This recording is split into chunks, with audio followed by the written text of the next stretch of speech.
What is going on, everybody? Cornerman here, Ryan the Mighty Quinn.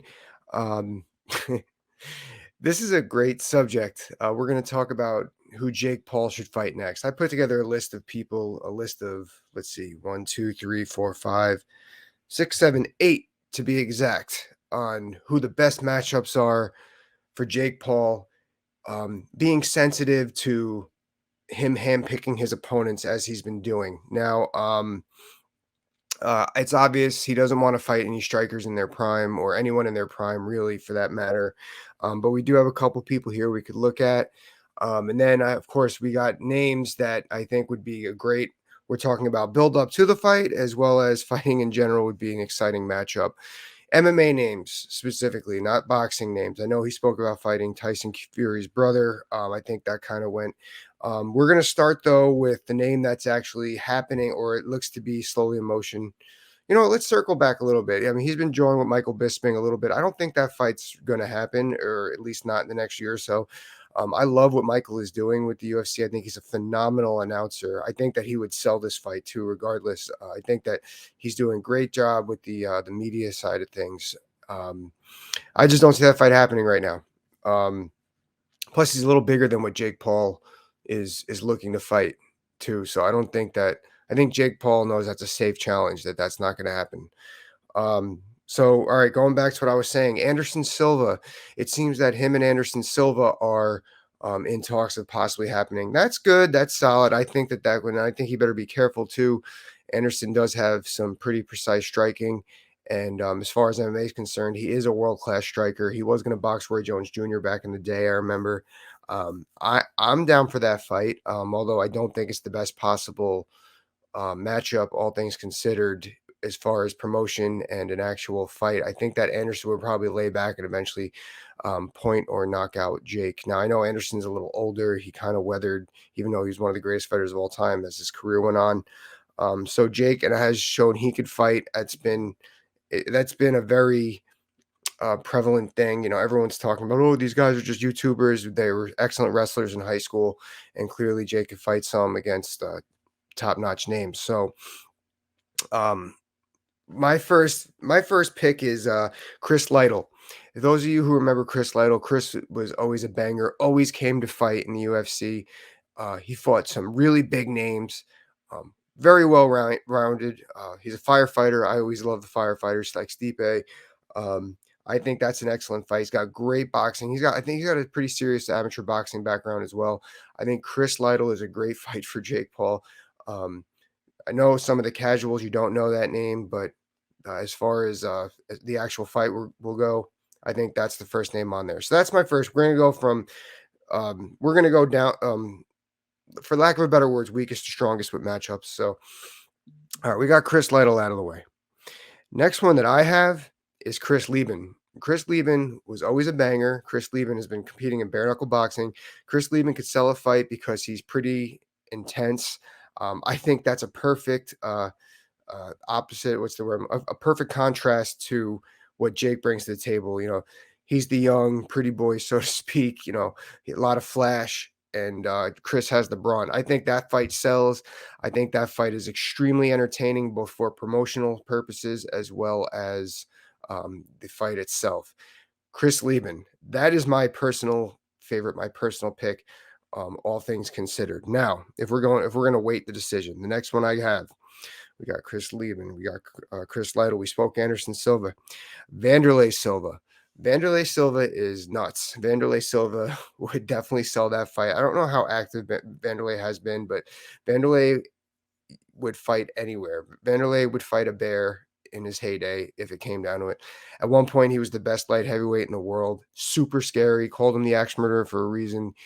And I think that he would be great. All I keep thinking about when I'm thinking about this matchup is him getting in Chael Sonnen's face for tough and them having to be separated. I think that Vanderlei Silva, even though he's older now, would be a great selling point for this fight. I think that these two would sell and eventually come fight. Vanderlei's going to come bop, bop, bop, with those crazy weird angles and stuff like that.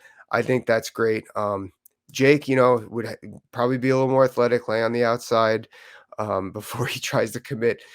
But, I think that would be entertaining to watch. Vanderlei Silva, Jake Paul.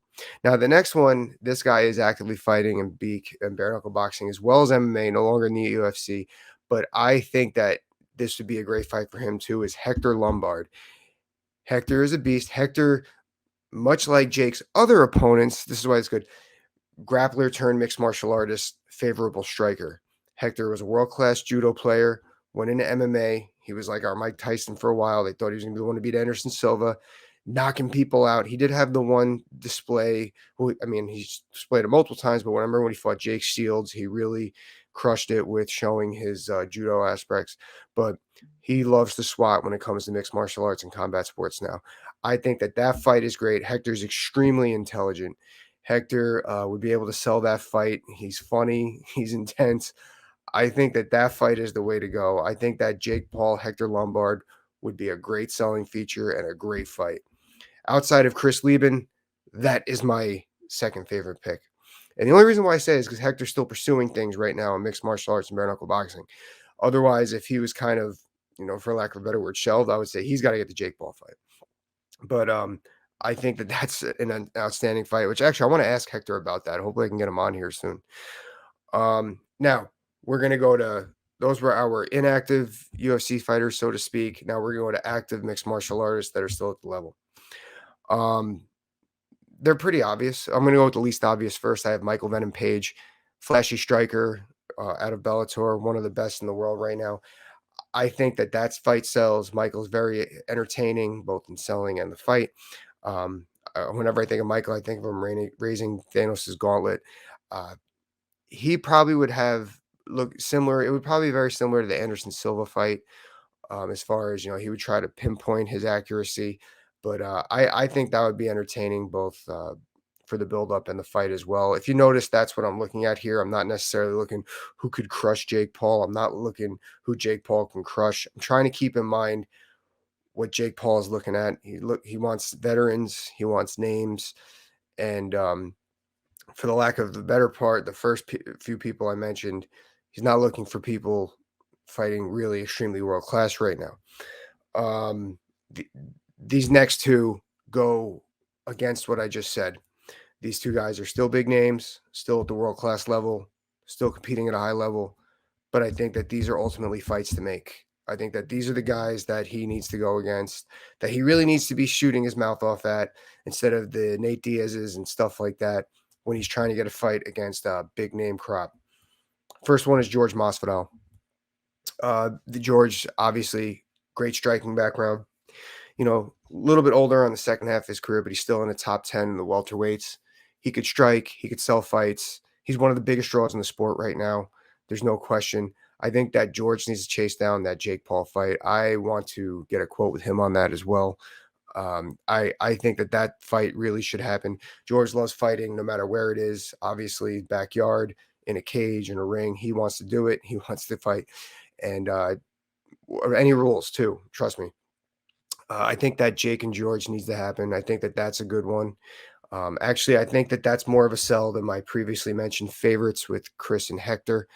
I really think that that fight should go on. I would like to see George chase that fight down in the next 6 months to a year. But George is still looking to fight, and he's still trying to pursue being welterweight champion. So I think that's the only layoff there, is what George wants to do. And right now he's still dedicated to being champion of the world. So I think that's why that fight's pushed on the shelf a little bit. Now, the next one, this is an obvious one. And I know they kind of discussed it, but it hasn't really put any heat behind it.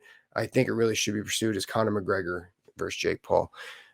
Conor can sell a fight with a paper bag. Jake, outstanding promoter. Conor hasn't won. I think he's been knocked out his last 3 fights, and he's just not. He's relevant because he's Conor McGregor. I don't think he deserves the title fight that is being rumored against Kamaru Usman that they're talking about, but he still deserves to get paid. He's still carrying our sport in an aspect. So I think that Conor McGregor and Jake Paul is a great fight, exceptional. I think that as far as the quickest to come together, that is the one to happen. Conor McGregor, Jake Paul.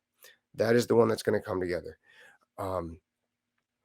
Now, again, Conor, too, he's trying to pursue things in MMA, it looks like, at the time being. He's not really interested in it overall. Every time Conor is not he's not gonna hide what he's thinking, and I heard more things of him fighting even DP again, or Kamaru Usman, or fighting for a belt at some aspect. I've heard more of that out of Conor than I've heard fighting Jake Paul. So, but I think that that one's ready made. I think that that one could be hand wrapped, and that we can have that one by the summer if we wanted to. So I think ultimately that one is the one that could happen the soonest. As said, I think the one that sells the most is him and George Mosvadel. My personal favorites, Chris Liebman, Hector Lombard, and then we got the other names in there. Anderson Silva seems to be kind of in the props. The honorable mention, as I say, with Michael Bisping and Chris Lytle. But anyway, that's what we got, guys. So please tune in. Let me know what you think. Comments listed below. And Jake, hopefully you get a hold of this and let me know what you think. Bye bye.